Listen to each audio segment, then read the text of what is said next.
The West Philippine Sea Newsletter, Volume 14. No clashes, but plenty of threats. The West Philippine Sea has not witnessed any significant clashes this week, unlike the previous 2 weeks when 3 ramming incidents occurred in the Sabina Shoal, known as the Escoda Shoal in the Philippines, suggesting a period of reduced tensions in the region. While this seems encouraging, we shouldn't interpret it as a sign of de-escalation. Instead, it is a time when both parties are strategizing their next move, and the region's current weather conditions also appear to be slowing down activity. Most likely, the region's next moves won't escalate clashes, but rather we anticipate an increase in rhetoric and diplomatic assertiveness to maintain high tensions. The Philippine Navy this week reported there is a record 203 Chinese vessels in the West Philippine Sea. This count by the Philippines includes Chinese Coast Guard, People's Liberation Army Navy, and the maritime militia ships, and this in itself is concerning. The Chinese are using their numerical superiority in ships to crowd out and overwhelm the Philippines' government resources in the West Philippine Sea. According to reports, 70 of these 203 ships are in or near the Sabina Shoal, posing a threat to any resupply mission to the Philippine Coast Guard ship, the BRP Teresa Magbanua, which is currently on an extended deployment to the shoal. This week, the Chinese state-run media published an article claiming that China is considering towing away the BRP Sierra Madre in the Second Thomas Shoal, which they claim is now a decommissioned ship. This seemingly minor statement has significant meaning in dictating how the Chinese may act in regard to the Sierra Madre. In 1999, the Philippines intentionally grounded the Sierra Madre at the Second Thomas Shoal to assert its sovereignty over the encroaching Chinese. Since then, the ship has remained a commissioned naval vessel with a constant marine presence on board. The Sierra Madre is still a manned and commissioned ship in the Philippine Navy.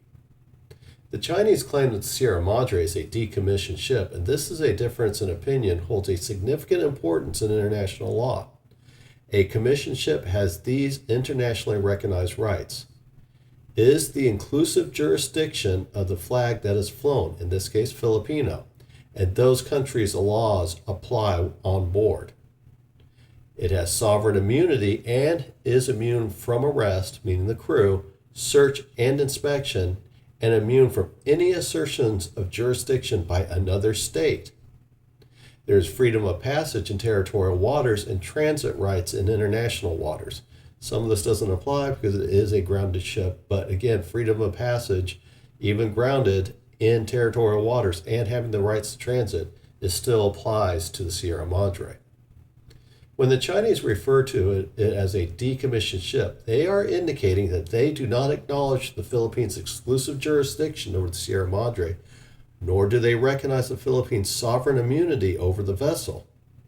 This implies that the ship is open to search and inspection, and the crew may face arrest. If the crew is arrested, the ship could then be deemed abandoned, allowing China to salvage and tow it away. This is due to China's belief, not supported by international law, that the West Philippine Sea and the South China Sea are its sovereign territories, giving them the international right to salvage the Sierra Madre.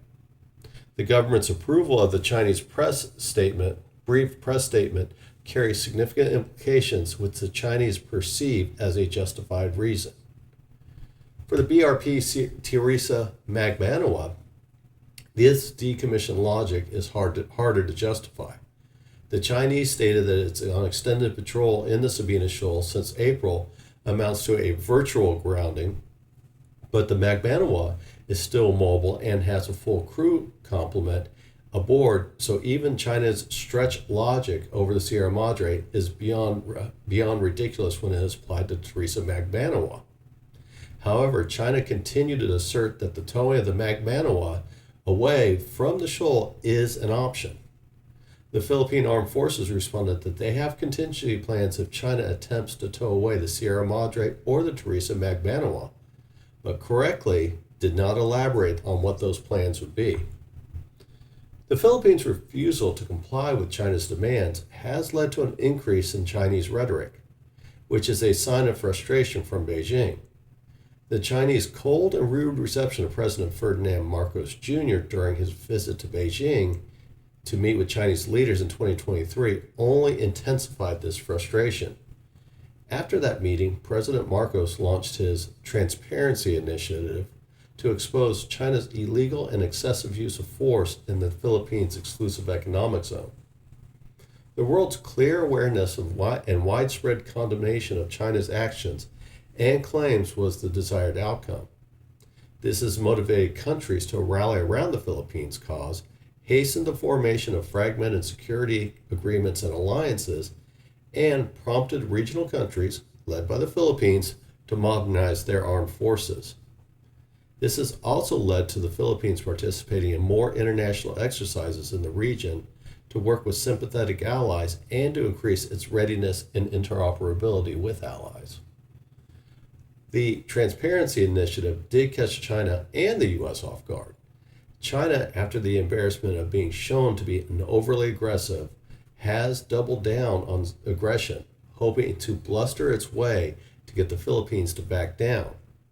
In a counter-response, the Philippines not only maintained the Transparency Initiative, but also reminded China of its defense alignments with the United States, which has been in effect since 1951.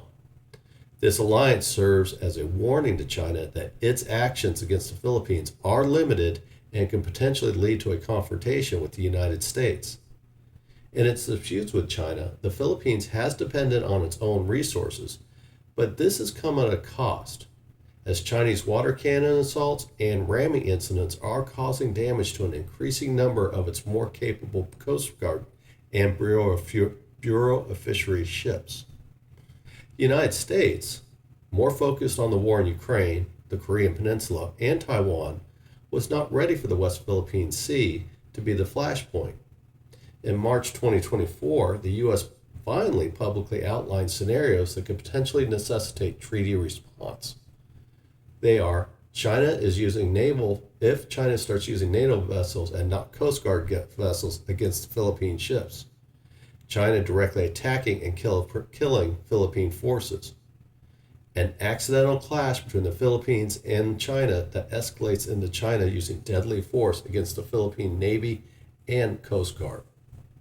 The third point is a scenario designed to assist the U.S. and Philippines in addressing the complex issues surrounding China's use of its maritime militia to instigate an incident which China could then use as justification for using force against the Philippines. This would be under gray zone tactics. The political situation in the West Philippine Sea is as rough as the weather, and it does not look like the situation will improve when calm seas and blue skies return. Much of China's rhetoric revolves around its limitations within the framework of the U.S.-Philippine Defense Alliance and its operational scope within the First Island chain. This does not mean that it will not press the issue.